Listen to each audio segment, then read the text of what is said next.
of government. When it comes to navigating choppy waters, resolving seemingly intractable issues, or soldiering on when walking away would be the simpler option, I have plenty of experience to draw on. So if this was just a question of my ability or my resilience to get through the latest period of pressure, I wouldn't be standing here today, but it's not. This decision comes from a deeper and longer term assessment. I know it might seem sudden, but I have been wrestling with it, albeit with oscillating levels of intensity for some weeks. Essentially, I've been trying to answer two questions. Is carrying on right for me?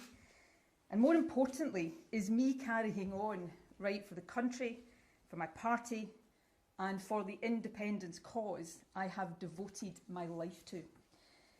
I understand why some will automatically answer yes to that second question.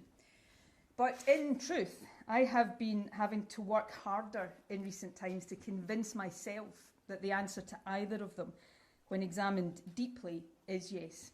And I've reached the difficult conclusion that it's not. The questions are inextricably linked, but let me try. I've been First Minister for over 8 years, and I was Deputy First Minister for the best part of 8 years before that. These jobs are a privilege, but they are also rightly hard, and especially in the case of First Minister, relentlessly so. Now, to be clear, I'm not expecting violins here, but I am a human being as well as a politician.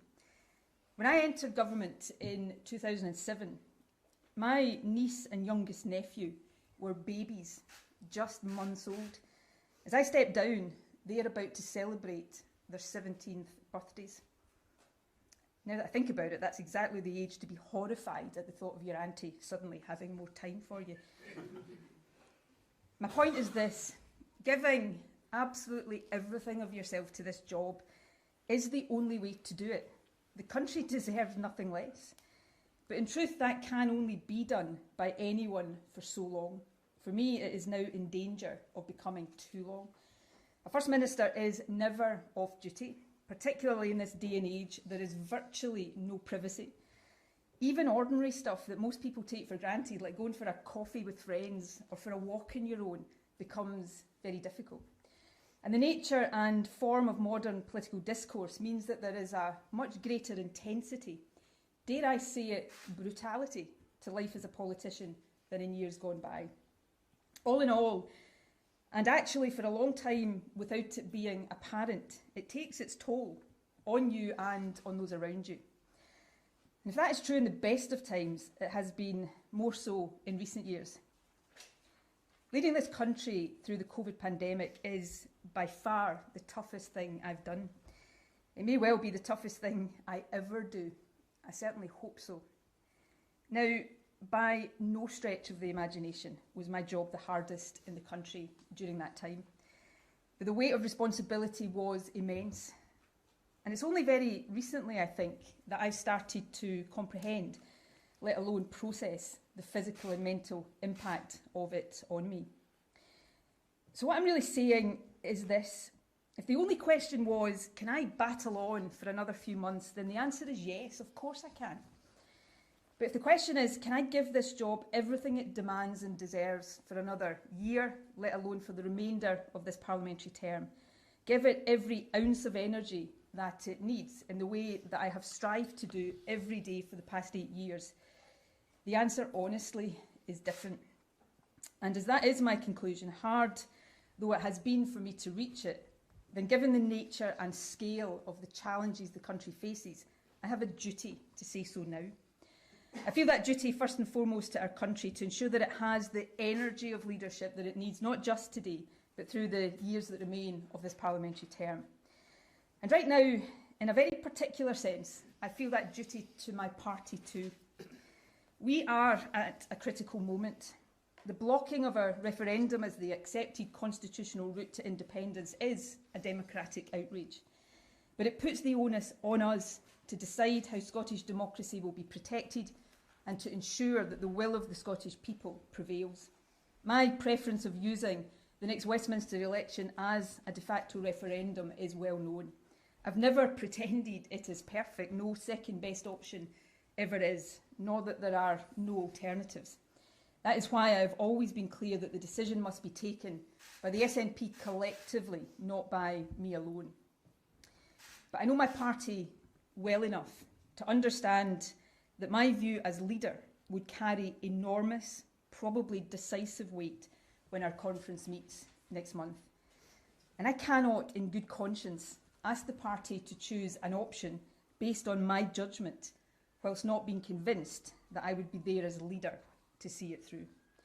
By making my decision clear now, I free the SNP to choose the path it believes to be the right one, without worrying about the perceived implications for my leadership, and in the knowledge that a new leader will steer us, I believe, successfully on that path.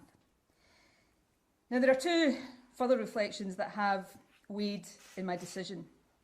These, I suppose, are more about our political culture and the nature and impact of the dominance and longevity that come from success in politics. And the first I hope my party will take heart from. One of the difficulties in coming to terms with this decision is that I am confident that I can and would lead the SNP to further electoral success. We remain by far the most trusted party in Scotland. And while for every person in Scotland who loves me, there is another who, let's say, might not be quite so enthusiastic, we are firmly on course to win the next election, while our opponents remain adrift. But the longer any leader is in office, the more opinions about them become fixed and very hard to change. And that matters. Individual polls come and go, but I am firmly of the view that there is now majority support for independence in Scotland. But that support needs to be solidified, and it needs to grow further if our independent Scotland is to have the best possible foundation. To achieve that, we must reach across the divide in Scottish politics. And my judgment now is that a new leader will be better able to do this. Someone about whom the mind of almost everyone in the country is not already made up, for better or worse. Someone who is not subject to quite the same polarised opinions, fair or unfair, as I now am. The good news, as the country will now get to see more clearly perhaps, is that the SNP is full of talented individuals more than up to that task. My second reflection is related. I feel more and more each day now that the fixed opinions people increasingly have about me, as I say, some fair, others little more than caricature, are being used as barriers to reasoned debate in our country. Statements and decisions that should not be controversial at all quickly become so. Issues that are controversial end up almost irrationally so. Too often I see issues presented and as a result viewed not on their own merits but through the prism of what I think and what people think about me. I've always been of the belief that no one individual should be dominant in any system for too long. But while it's easy to hold that view in the abstract, it is much harder to live by it. With this decision, I am trying to do so. Indeed, if all parties were to take this opportunity to depolarise public debate just a bit, to focus more on issues than on personalities, and to reset the tone and the tenor of our discourse, then this decision, right for me and I believe for my party and the country, might also prove to be good for our politics. I certainly live in hope. Now, a couple of final points before I take a few questions. While I am stepping down from leadership, I am not leaving politics. There are many issues I care deeply about and hope to champion in future. One of these is the Promise, the national mission so close to my heart to improve the life chances of care experienced young people and ensure they grow up nurtured and loved. My commitment to these young people will be lifelong. And obviously, there is independence. Winning independence is the cause I have dedicated a lifetime to. It is a cause I believe in with every fibre of my being, and it is a cause I am convinced is being won. I intend to be there as it is won every step of the way. Yesterday morning, I attended the funeral of a very, very dear friend and long-standing independence activist, a wonderful man by the name of Alan Angus.